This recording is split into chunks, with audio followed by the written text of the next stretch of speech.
Oke, sudah 40 orang bersama dengan kita kali ini. Izinkan saya mulai sebentar. Ya.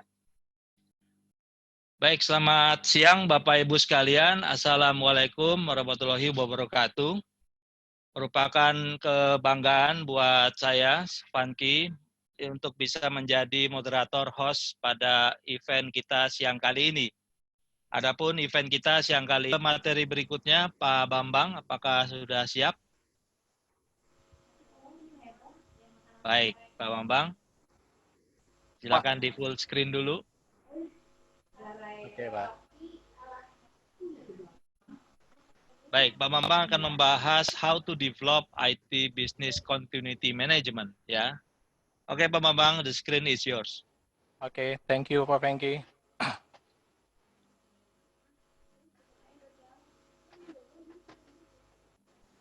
Oke, suara saya kedengaran Pak ya? Cukup, Pak, ya. Oke. Nah, jelas. Assalamualaikum warahmatullahi wabarakatuh. Selamat sore, salam sejahtera bagi kita semua. Terima kasih Pak Fengki atas waktu yang diberikan ke saya dalam acara sharing. Mungkin saya bukan lebih banyak mungkin sharing ya, bukan mengajarkan, lebih banyak sharing by experience saya mengenai bagaimana menjalankan dari IT Business Continuity Management. Ya, uh, berikut mengenai profil saya, saya lebih banyak sebenarnya yang tadi di Pak Pengki di IT Governance, di beberapa proyek atau kegiatan di IT Governance. Salah satu ada beberapa kegiatan yang kaitannya adalah menyinggung kaitannya sama BCM atau istilah nama lainnya orang sering sebut BCP DRP, Business Continuity Plan and Disaster Recovery Plan. Kalau BCM lebih bicara mengenai Business Continuity Management. Baik, agenda saya ada beberapa agenda, kurang lebih ada sekitar 8-9 yang akan saya paparkan. Ini kalau kita bicara mengenai latar belakangnya adalah kenapa kita melakukan hal di atas.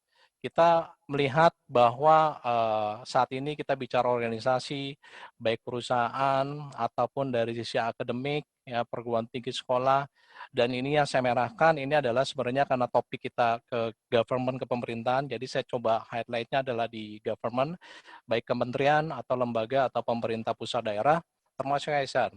Kalau kita bicara mengenai yayasan di sini atau organisasi di atas, mereka adalah punya tujuan untuk tumbuh dan berkembang. Ya, jadi goalnya tumbuh dan berkembang tergantung dari organisasinya. Ada kalau kita bicara mungkin di perusahaan swasta lebih ke profitability untuk meningkatkan keuntungan. Tapi kalau kita bicara kementerian atau lembaga atau pemerintah daerah, kita bicara non profit atau seperti yayasan, lebih banyak kita bicara layanan. Ya. Nah, saya bicara mengenai fakta-fakta ya, ini fakta-fakta yang terjadi seperti ada tsunami ya, seperti ada kebakaran ya, terus kalau kita bicara ada banjir ya, termasuk juga bicara mengenai gempa bumi ya, dan bahkan yang saya terus terang tidak pernah memperkirakan kejadian pandemik COVID-19 seperti ini. Saya coba ngobrol dengan orang-orang senior di atas saya yang usianya 50 sampai 60 tahunan gitu ya. Saya tanya experience mereka apakah pernah ngalamin kasus seperti ini, seperti PSBB hasilnya lockdown, kita tidak bisa beraktivitas kemana-mana. Mereka selalu menjawabnya tidak pernah ya. Jadi usia mereka itu belum pernah ngalamin yang model seperti ini. Kebetulan kalau di lingkungan kita, saya suka nanya juga teman-teman, mereka nggak pernah kepikiran kalau kasus pandemik ini betapa dahsyatnya sehingga kita beraktivitas tidak ada lagi yang di jalan atau istilahnya work from home. Ya, ini yang nggak pernah terpikirkan oleh kita semua. Nah, inilah fakta-fakta kalau kita bicara mengenai bencana atau musibah. Ya, nah ada juga tambahan fakta yang terkait dengan hacker, serangan itu. Jadi nanti saya juga akan bercerita bahwa disaster atau bencana itu bukan lagi disebabkan karena alam atau manusia, tapi juga disebabkan karena teknologi.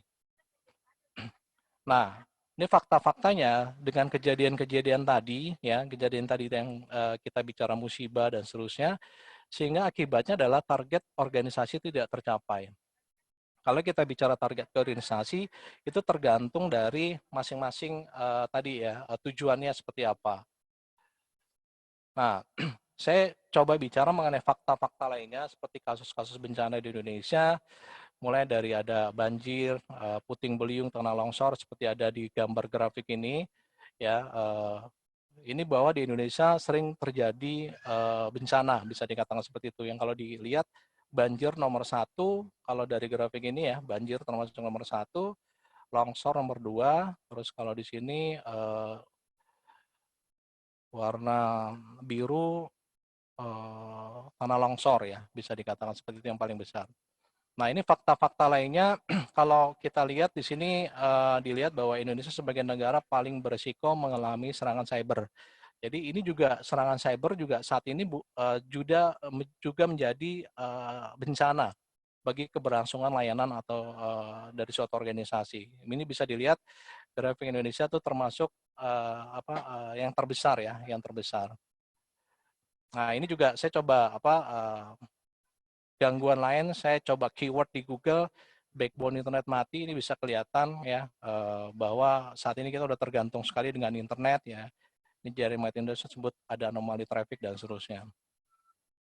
Ya, ini juga keyword-keyword kata-kata kunci yang kemarin saya sempat googling juga beberapa waktu itu mengenai kebakaran gitu ya. Ini ada satu bank kebakarannya arsip-arsipnya hilang ya, kebakar.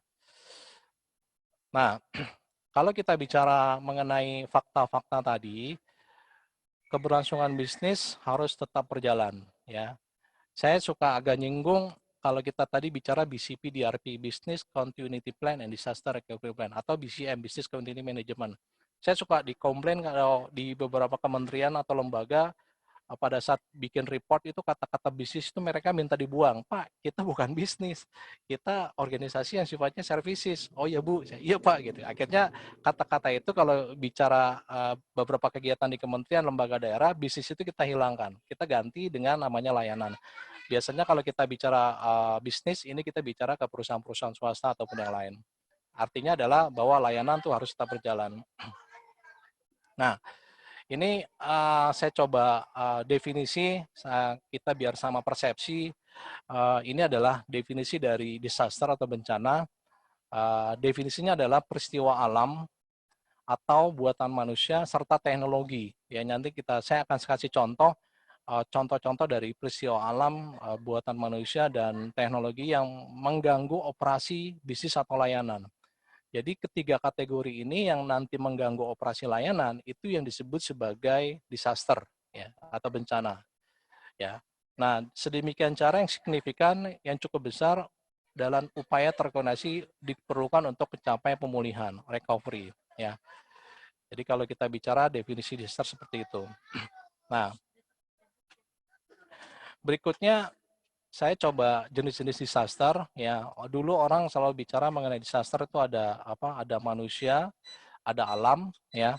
Saat ini kita juga bicara mengenai teknologi. Contoh kalau kita bicara yang disebabkan karena alam, ini contohnya gempa bumi, tsunami, kebakaran, banjir, tanah longsor, itu kita bicara mengenai bencana yang disebabkan karena alam.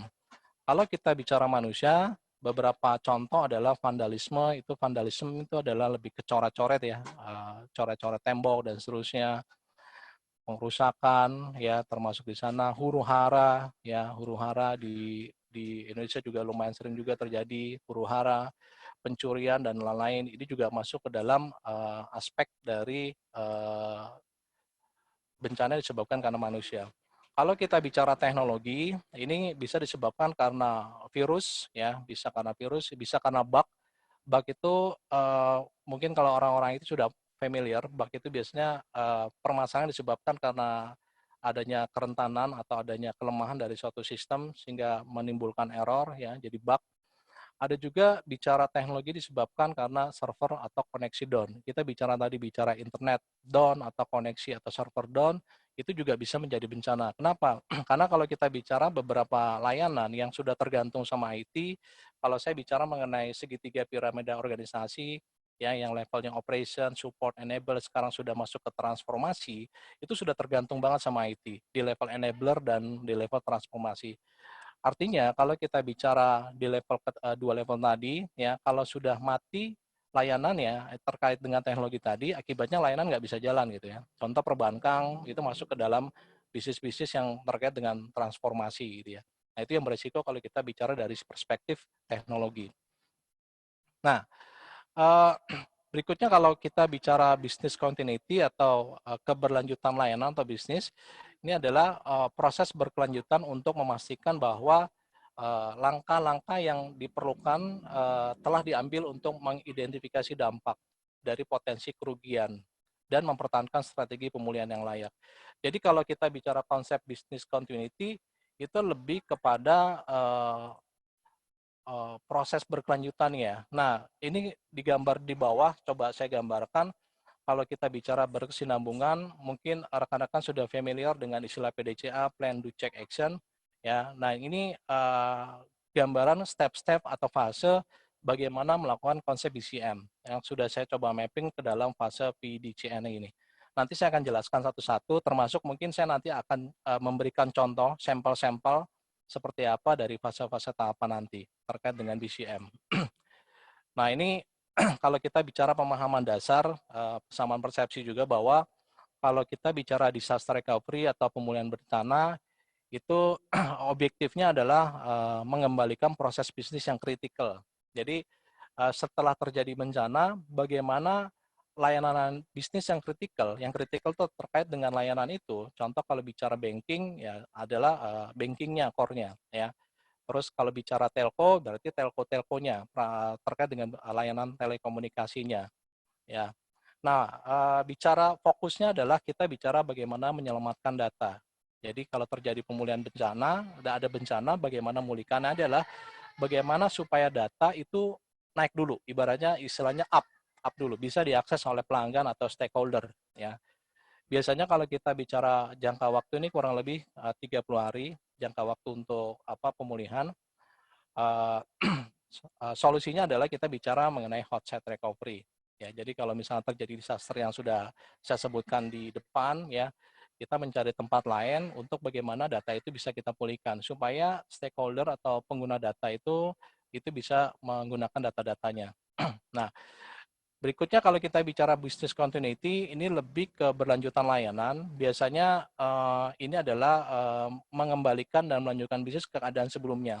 Biasanya kalau kita bicara business continuity, ini fokusnya adalah lebih kembali ke normal, kondisi normal. Mungkin bisa kita lihat kasus Aceh ya, kalau kita belajar dari Aceh, tsunami berapa tahun yang lalu, itu untuk melanjutkan bisnis, merecovery, mengembalikan layanan itu bisa lebih dari, saat ini lebih dari 2-3 tahun kalau salah ya, 3 tahun. Sampai sekarang pun masih ada aja yang belum selesai. Nah, bicara business continuity, ini biasanya kita bicara time frame-nya lebih dari 30 hari. Bisa hitungan bulanan, tahunan, tergantung dari scope masalahnya. Nah, solusinya biasanya kalau model seperti ini itu adalah kita mencari peralatan baru karena sudah habis semua perangkat ya, karena tadi disaster tadi, kita cari perangkat baru termasuk gedung baru dan sebagainya. Ya, kita coba pulihkan. Nah, mengenai regulasi karena ini adalah topiknya di government ya. Tadi Pak Fengki bilang governance dengan government memang agak beda. Kalau governance lebih ke tata kelola, government lebih ke pemerintahan. Memang agak mirip-mirip memang dalam penyampaian gitu ya. Nah ini saya coba regulasi yang digunakan karena ini audiensnya adalah kebanyakan juga dari pemerintah, kementerian lembaga atau pemerintah daerah pusat. Saya coba regulasi, saya coba googling ya regulasi pemerintah mengenai pengelolaan risiko. Ternyata kalau saya perhatikan ini hampir semua kementerian lembaga itu menggunakan mereka punya aturannya sendiri ya, punya aturan-aturan sendiri. Ya ini saya sebagai contoh sampling aja. Kemenpan RB mereka punya aturan nomor 19 tahun 2017. Ini mengenai penerapan manajemen risiko di lingkungan Kementerian Pendayagunaan Aparatur Negara. Kemenq juga punya dengan nomor 191. Ini mirip-mirip. Konsepnya adalah bagaimana mengelola risiko. Kemensos, Kemendikbud, bahkan Bank Indonesia sendiri juga punya aturan ya, aturan di nomor 5 strip 8 PBI 2000 strip 20 2003 ini mengenai penerapan manajemen risiko bagi bank umum ya. Nah, kalau kita bicara mengenai regulasinya, artinya kalau kita bicara regulasi itu udah ada gitu ya. Nah, termasuk yang dibicara di kementerian daerah, di kementerian di pemerintah daerah, maaf, pemerintah daerah, pusat, terutama di daerah biasanya ini mengacu kepada peraturan Kemenpan. Salah satunya nanti kita bicara namanya SPIP, Sistem Pengendalian Internal Pemerintah, di mana di situ disebutkan di poin B, kalau di aturannya adalah ada namanya penilaian risiko. Ya, saya coba keyword di googling di peraturan ini ada sekitar 150 kata terkait dengan risiko. Nah, ini semua bernaung di bawah namanya peraturan pemerintah, Permen, peraturan pemerintah nomor 60 tahun 2008 ini mengenai SPIP tadi ya. Di sana ada jelasnya di pasal 13 ayat 12, yaitu mewajibkan bagi setiap instansi pemerintah melakukan penilaian risiko. Ini yang karena audiensnya ada yang dari pemerintah daerah, saya mungkin sudah familiar dengan istilah SPIP ya, SPIP. Nah, ini di dalam aturannya saya juga coba nyinggung beberapa, ada 16 faktor-faktor risiko di peraturan pemerintah nomor 60 tadi. Saya coba mapping tuh ada 16 risiko, faktor risiko ya. Saya nggak usah sebutin satu-satu, tapi yang saya coba highlight itu adalah terkait dengan yang warna-warna merah ya. Sebagai contoh ini di faktor-faktor risiko ini di nomor 3 ini adalah risiko yang timbul dari bencana alam. Tadi saya sudah singgung ya, bencana alam, tindakan kejahatan ini sebagai karena manusia, tindakan terorisme sudah dipertimbangkan. Termasuk di poin 9 saya coba coba identifikasi risiko yang timbul dari gangguan pemrosesan sistem informasi dan tidak tersedianya sistem cadangan yang dipertimbangkan. Ini juga yang kaitannya sama IT. Kalau saya tangkap ini adalah kaitannya dengan IT. Dan bicara alam, ini bicara manusia, ini kita bicara risiko yang disebabkan oleh sistem informasi. Atau kalau tadi saya di awal, saya bagi 3 tadi, ini adalah masuk di permasalahan yang terkait dengan risiko dari sisi IT. Nah, kalau kita bicara standar yang digunakan, ya, bicara standar, kita bicara risiko biasanya ada 2, umumnya yang dipakai ini adalah ISO 31000 mengenai risk management secara umum. Kita bicara juga ada NICT 800-30 ini bagaimana panduan melakukan risk assessment, dan yang paling dominan karena kaitannya ini adalah topik dari kita adalah BCPDRP atau BCM. Ini standar ISO yang dipakai itu adalah ISO 22301, ini mengenai business continuity management. Jadi lebih banyak bicara nanti ini di semua. Di 22301 ini banyak di sana. Jadi kalau bicara 31.000 ini juga ada di sana dibahasnya. Nah, ini kurang lebih kalau kita bicara fase standar di dalam fase 31.000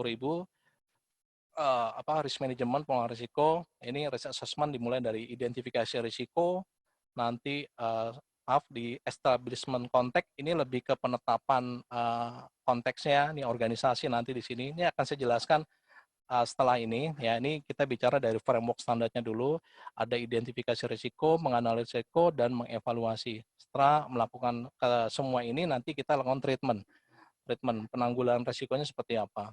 Ya. Nah, ini kalau kita bicara standar dari ISO 22301, kurang lebih ada 10 klause ya, seperti ini. Saya tidak bahas mengenai detail. Nah, ini bagaimana kita menjalankan keberlanjutan layanan. Jadi tadi yang saya cerita di awal bahwa proses pendekatan yang fase yang digunakan salah satunya adalah saya menggunakan referensi rujukan dari PECB. Ini juga saya lihat cukup bagus, mudah untuk dicerna. Karena siklusnya ini standar dari PDCA. PDCA kalau kita bicara historinya adalah dari Prof. Deming ya, membuat konsep plan, do, check, action. Nah, diadopt oleh konsep ini adalah dengan menggunakan fase PDCA. Dan di sini ada tahapan-tahapannya di fase perencanaan, nanti saya akan jelaskan. Ini ada 8 step yang perlu kita lakukan, mulai dari inisiasi kegiatan tadi, BCMS, Business Continuity Management System-nya nanti kita akan lakukan, sampai di risk assessment. Nah, ini nanti saya akan jelaskan satu persatu di slide berikutnya. Di fase do, ini ada 8 inisiasi kegiatan yang kurang lebih mulai dari strategi bisnis continuity ini seperti apa yang kita mau lakukan sampai dengan kita melakukan exercising and testing. Jadi kita melakukan apa yang kita buat simulasinya, ini kita lakukan testing simulasi di sini.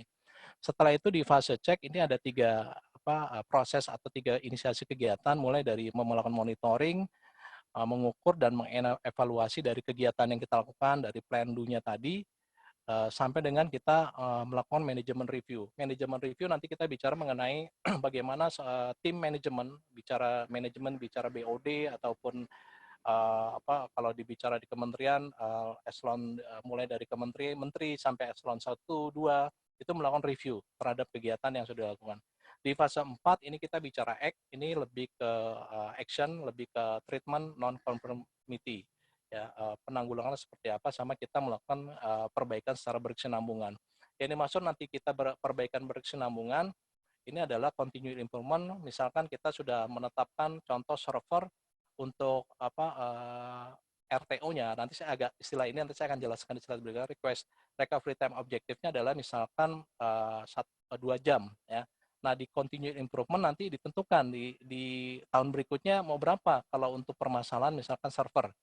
Jangan 2 jam lagi. Kalau 2 jam lagi berarti tidak ada namanya proses continuous improvement. Harusnya bisa lebih baik, contoh dari 1 jam 45 menit atau dan seterusnya. Nah, ini gambarnya saya tambahkan, ini ada siklus, dia akan kembali ke awal, ke fase plan. Baik, ini penjelasan saya satu-satu, dan ini nanti saya akan kasih sampel beberapa contoh yang contoh slide-slide. Nah, ini di fase plan atau perencanaan yang pertama ini adalah inisiasi the BCMS. Artinya organisasi, entah dari tadi saya cerita bicara organisasi ini skopnya seperti 4 tadi ya, ada kementerian, lembaga, pemerintah daerah pusat, terus ada kita bicara perusahaan, kita bicara yayasan, perguruan tinggi dan seterusnya, akademik. Nah, ini semua bisa menerapkan ini. Jadi konsepnya adalah organisasi ini punya inisiasi, jadi punya keinginan untuk menjalankan BCM dulu.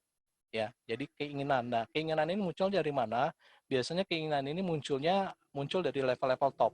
Ya, kalau di level di kementerian, di pejabat-pejabat menterinya nanti gitu ya, di eselon 1 dan seterusnya di jajaran itu. Jadi adanya keinginan untuk menjalankan BCM inisiasi. Di fase berikutnya setelah melakukan inisiasi, pahami kondisi organisasi Anda. Artinya dalam hal ingin melakukan pembuatan BCM, pahami dulu kondisi organisasinya, ya, struktur organisasinya, ya, termasuk layanan-layanan fungsi-fungsi di sana. Ini mungkin saya kasih contoh, saya langsung loncat ke case saja, ya, case saja. Jadi kalau saya klik, nah ini contoh, sampelnya adalah kita udah mapping dulu, ya, penentuan daftar divisi organisasi perusahaan. Ya, di sini ada aktivitas inti, ada aktivitas strategik. Ini ada bagian pemasaran, ada bagian penyelenggara, terus ada IT, ada bagian kepatuhan dan seterusnya. Ini kita mapping dulu, ya, fungsi dan divisinya, ya. Oke, berikutnya setelah kita pahami dari kondisi organisasi, kita menganalisa sistem yang berjalan dari setiap organisasi. Jadi tadi Pak Sofian sudah menyinggung mengenai bisnis proses, sebenarnya ini agak nyambung, karena kita dalam proses dari BCM, kita harus tahu dulu sistem yang berjalan ini seperti apa, as is, ya. Berdasarkan mapping dari bisnis proses, ya, kita lihat di analisis sistem yang berjalan dari setiap organisasi.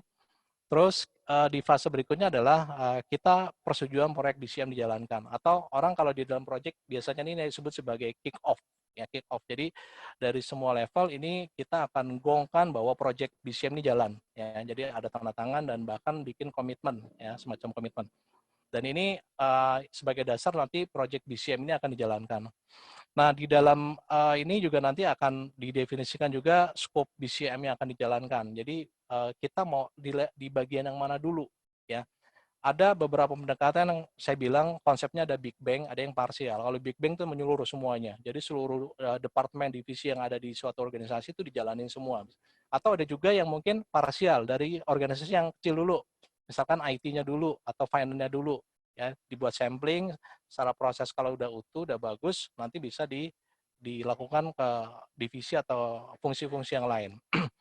Nah, terus berikutnya adalah penetapan kebijakan bisnis continuity organisasi. Bicara mengenai penetapan, ini biasanya nanti di level-level manajemen, terutama kalau di perusahaan itu direktur utamanya atau kalau bicara di kementerian, di level menteri atau di badan, lembaga atau di bicara pemerintah daerah pusat, bicara gubernur, bupati, mereka membuat suatu kebijakan. Ya, ini saya kasih contoh kebijakan bisnis biasanya ini contoh aja, dia dalam bentuk satu screen aja, satu lembar.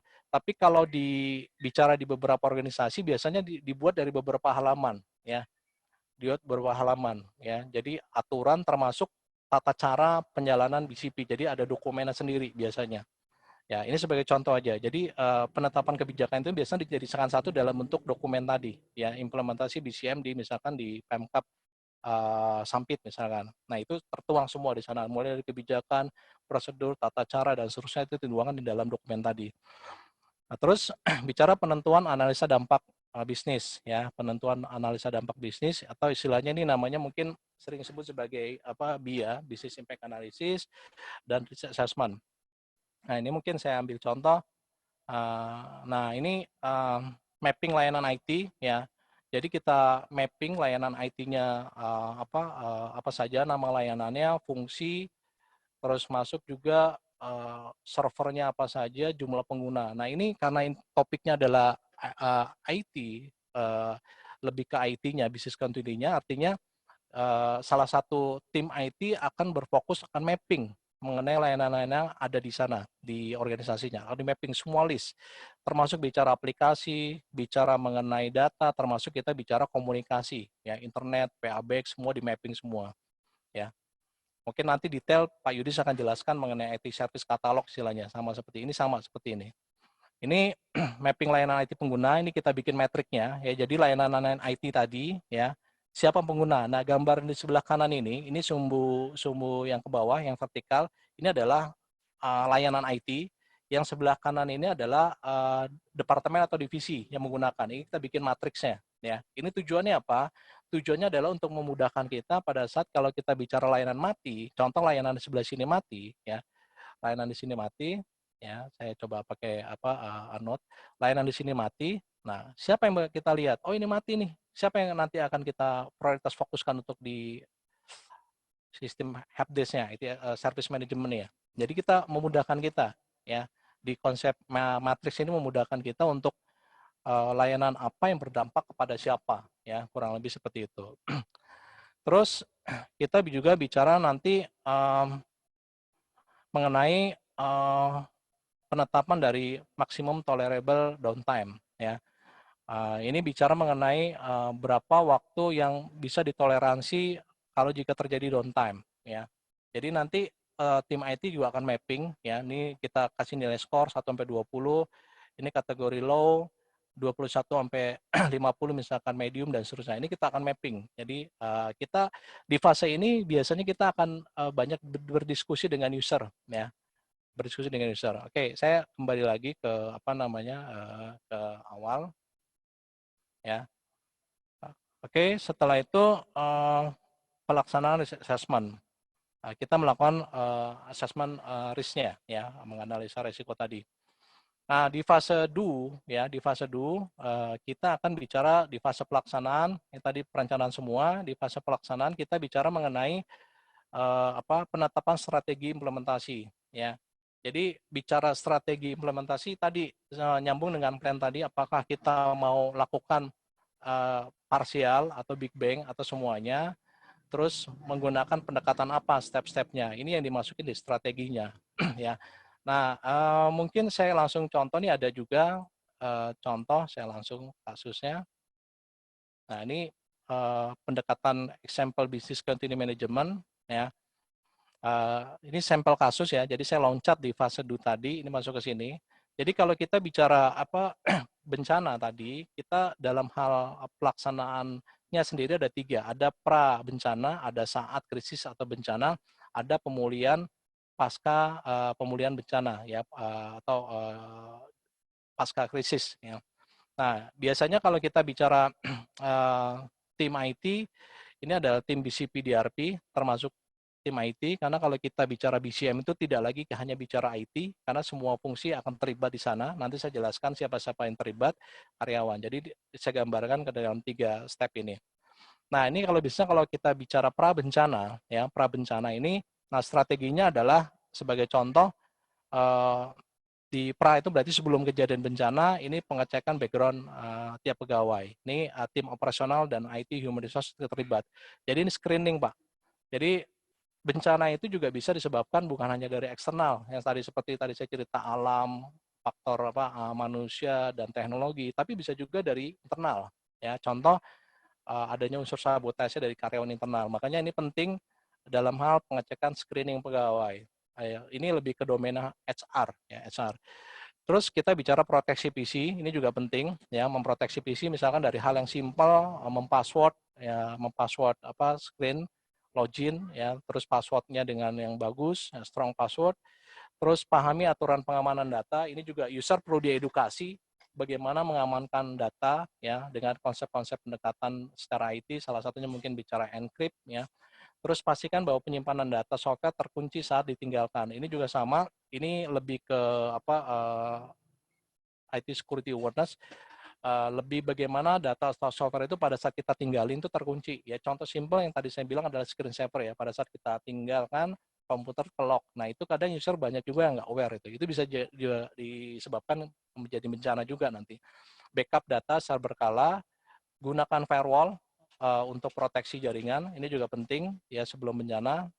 Terus simpan data kritis dan data yang disimpan secara periodik di beberapa lokasi. Biasanya periodik itu bisa harian, mingguan, bulanan, tahunan. Kalau saya biasa kalau dulu di tempat yang lama, saya bisa backup harian. Harian itu kita ada dua. Ada yang taruh di cloud, ya. Ada juga taruh yang di SDB. SDB itu safe deposit box, ya. SDB biasanya di bank-bank tuh ada ya. Kita tip backup ataupun storage kita lari ke sana gitu. Jadi tidak dianjurkan di dalam satu tempat, ya. Karena saya sering menemukan pada saat saya melakukan audit itu backup itu di tempat itu juga gitu. Jadi servernya di sana, di kantor itu, di gedung itu, backup di situ gitu. Jadi saya suka bilang gini, ini gimana kalau misalkan terjadi, maaf, terjadi disaster, kebakaran, gempa bumi, data sedangkan kita mau pemulihan gimana? Itu nggak bisa jadi gitu, nggak terjadi. Makanya kita selalu anjurkan itu. Oke, berikutnya, ini fase berikutnya, kalau tadi bicara mengenai kejahatan komputer, kalau dari sini ini adalah kerusakan perangkat. Nah ini juga pra bencana juga yang perlu dilakukan adalah bagaimana mengetahui lokasi switch listrik tetap perangkat. Jadi harus tahu orang tim IT ini switch-switchnya di mana nih, kontak-kontaknya. Seperti tadi saya googling itu kasus yang ada kebakaran di salah satu bank, itu kebakaran di salah satu bank swasta di daerah Menteng. Saya punya teman kebetulan di sana, itu sebabnya karena simple, stop kontaknya itu ngeplong. Ya, jadi ngeplong itu kayak nggak ngepas gitu ya, akibatnya itu kebakaran di salah satu tadi itu. Tidak menghubungkan komputer langsung ke sumber listrik. Ini juga salah satunya biasanya kalau pas mau liburan panjang, kami anjurkan biasanya ke user, ke tim IT dulu, ke user-user itu selalu dicabut. Ke user minta semuanya dicabut. Jadi jangan dalam kondisi terpasang. Jadi kalau pas mau liburan panjang dilepas-lepasin aja gitu. Ya. Terus termasuk juga UPS dilepas, UPS tes kondisi UPS sesuai jadwal, dites yang berkala. Nah ini juga penting ya, tim IT harus melakukan perawatan komputer secara berkala atau preventive maintenance ya. Nah, ini prabencana ini sebagai gambaran simulasinya adalah tim operasional ini bicara IT, melakukan backup satu tempat, tadi saya cerita bicara cloud, terus kita bicara juga mengenai preventifnya adalah tidak menghubungkan termasuk perawatan. Nah, untuk departemen lain yang di luar IT, gimana Pak? Yang di luar IT biasanya paling simpel tuh kalau di beberapa fungsi seperti finance, accounting, procurement, dan seterusnya. Biasanya kita yang penting karena kita bicara temanya IT adalah business continuity dari perspektif IT adalah backup. Ya biasanya mereka punya layanan-layanan yang hard copy dibawa ke satu tempat gitu ya. Satu tempat backup tempat penyimpanan ya.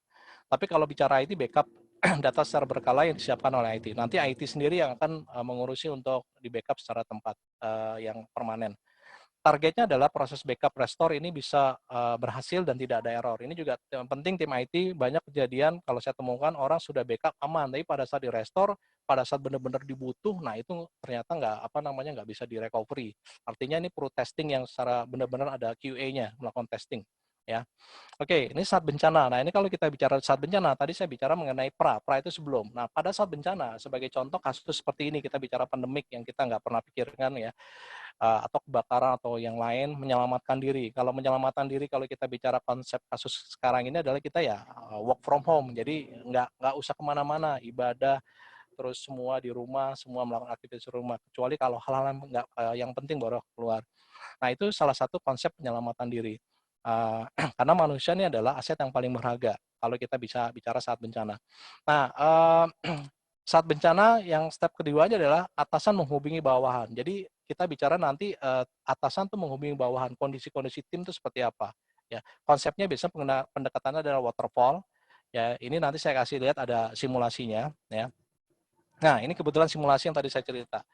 Nah, ini kalau saya gambarkan simulasi, kalau pada saat terjadi bencana, ya, jadi kalau saat terjadi bencana, biasanya karyawan atau orang yang mengalami bencana itu akan menginformasikan ke tim operasional. Karena saya perspektifnya adalah IT, saya bicara mengenai IT-nya. Jadi tim IT dihubungi kalau ada bencana, ya. Terus tim IT akan coba meresolve atau menyelesaikan masalah. Kalau ia selesai masalah, tapi kalau tidak, dia akan dieskalasi ke tim tanggap darurat. Nah, tim tanggap darurat ini yang nanti dia akan coba melakukan eskalasi kedua, ya, informasi apakah bisa ditangani. Kalau bisa berarti selesai, tapi kalau tidak, dia akan langsung koordinasi ke BC koordinator, Business Community Coordinator. Mungkin kalau yang sekarang tim BNPB ya, yang terkait penanggulangan bencana tuh, ya. Nah, ini akan langsung menginformasikan bencana, nanti akan turun diskusi dengan tim operasional dan tim tanggap darurat di fase kelima. Nah, nanti BC koordinator yang akan memutuskan apakah ini bisa disebut sebagai bencana atau krisis. Nanti kalau dia putuskan sebagai bencana, di fase 6, ini akan informasi bencana. Informasi ke siapa? Ke tim communication support. Nah, communication support ini biasanya orang-orang gabungan dari beberapa organisasi, biasanya orang IT, ada juga orang non-IT, contoh orang GA, bagian umum, ya, yang ngurusin nanti wirawiri lalu lintas untuk pemulihan, bagian finance nanti yang berhubungan dengan untuk keuangan, ya, dan seterusnya. Nanti saya ada gambar struktur organisasi.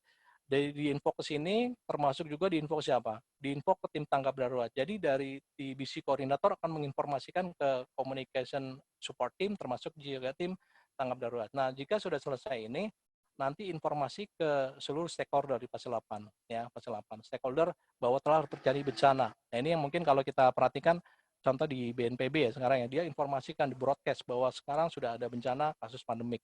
Ya, kalau di sini nanti bagian communication support-nya, ya, setelah dari ini, ya, dari BC koordinator, dia akan mempublish di fase ke-9 persiapan pelayanan operasional.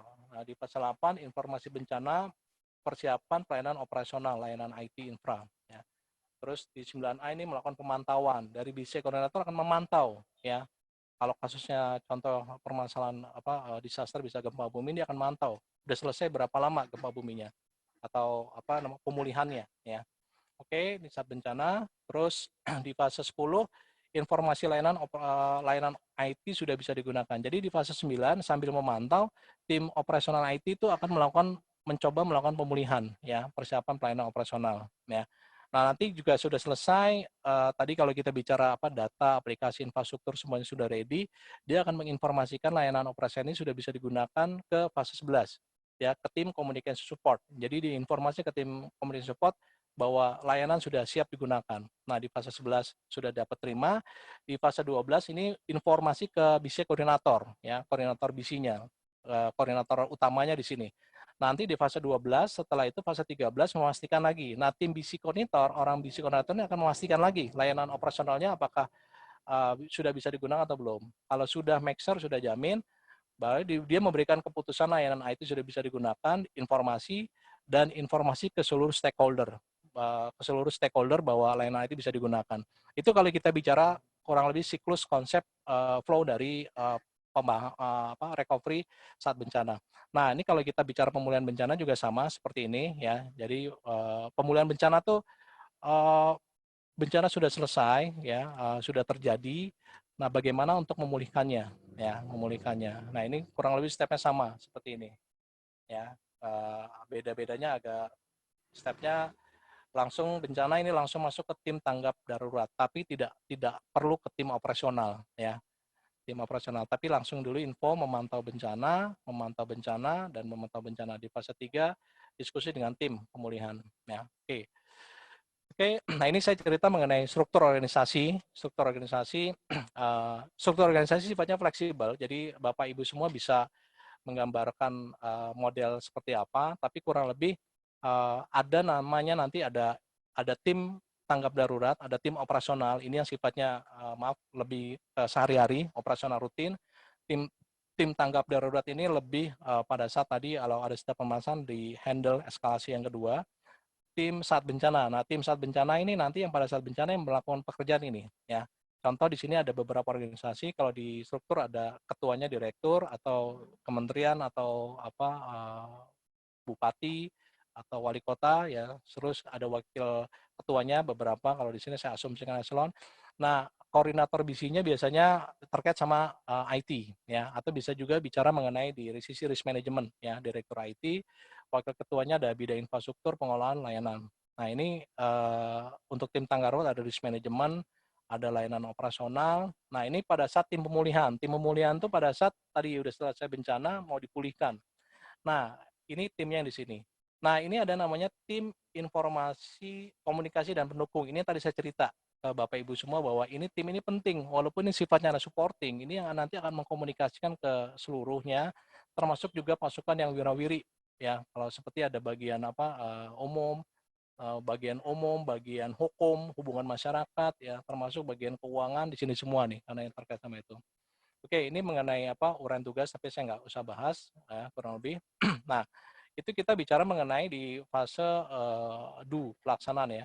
Termasuk kita bicara di step berikutnya. Tadi saya mulai dari sini, ya, penetapan struktur, penggunaan standar dokumen manajemen, ya. Jadi kita menggunakan standar dokumen, ya, seperti ISO, apa yang kita lakukan, tulis apa yang kita lakukan, ya. Jadi lebih ke sana, kegiatan pengukuran dan mengurangi resiko. Ya, jadi kita coba kita ukur, ya. Terus pembuatan prosedur ini lebih ke prosedural SOP-nya, penetapan komunikasi dalam pelaksanaan BCM. Itu tadi yang saya cerita. Struktur organisasi yang ada komunikasi, ya. Bagian yang nanti akan mengkomunikasikan terkait dengan pelaksanaan BCM tadi. Training, nah ini juga penting. Training ini lebih ke pelatihan dari pengguna, dan ini ada testing. Nah, ini testing itu dan pengujian. Ini kalau di beberapa perusahaan atau di beberapa ini saya sering sebut namanya tim TKG, tim tanggap gawat darurat. Mereka bisa bikin simulasi, ya. Seperti kasus bikin alarm kebakaran atau alarm gedung ini bagaimana kita ngelihat orang-orang itu melakukan evakuasi. Nah, tim inti dari PCM tadi dia harus melakukan testing tadi. Contoh server harus dihidupin, ya, dihidupin beberapa layanannya terus di testing. Jadi simulasi ini penting, ya. Simulasi ini penting, ya.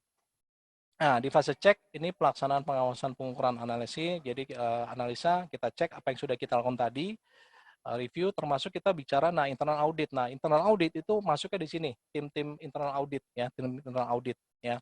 Melakukan di fase cek, pelaksanaan review oleh manajemen organisasi. Ini kita bicara review apa yang sudah dilakukan oleh di fase plan, do oleh manajemen. Bicara manajemen tadi seperti sudah disebutkan, bicara bupati atau kementerian atau salah satu dan dua. Di fase action ini lebih ke pelaksanaan perbaikan atas temuan-temuan internal tadi, ya, sudah ada temuan dari internal audit.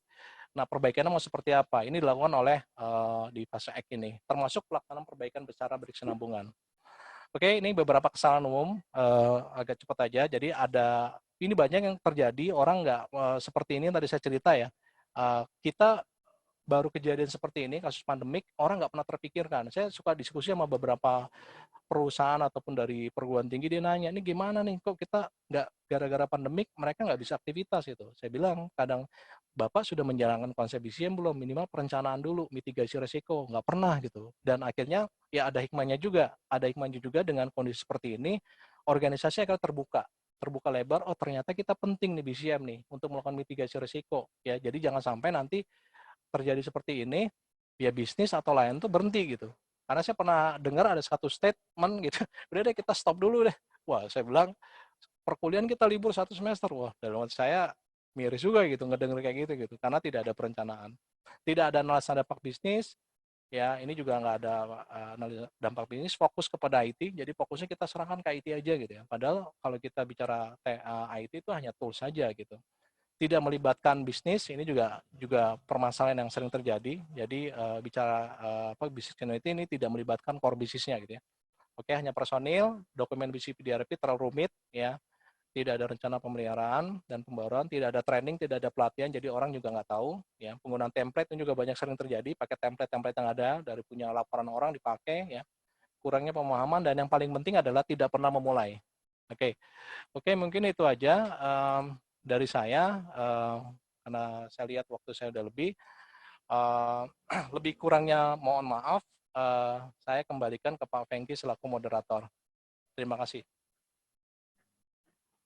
Oke, baik. Terima kasih Pak Bambang ya, Bapak Ibu sekalian. Jadi silakan kalau ada yang mau bertanya boleh ke ke chat box private ke saya pertanyaannya untuk nanti saya sampaikan kepada narasumber kita. Untuk Pak Sofian dan Pak Bambang sudah ada beberapa pertanyaan yang saya japri di chat box kita di event kita kali ini. Silakan dilihat nanti kita akan jawab setelah masuk ke sesi Q&A. Berikutnya Pak Wisnu.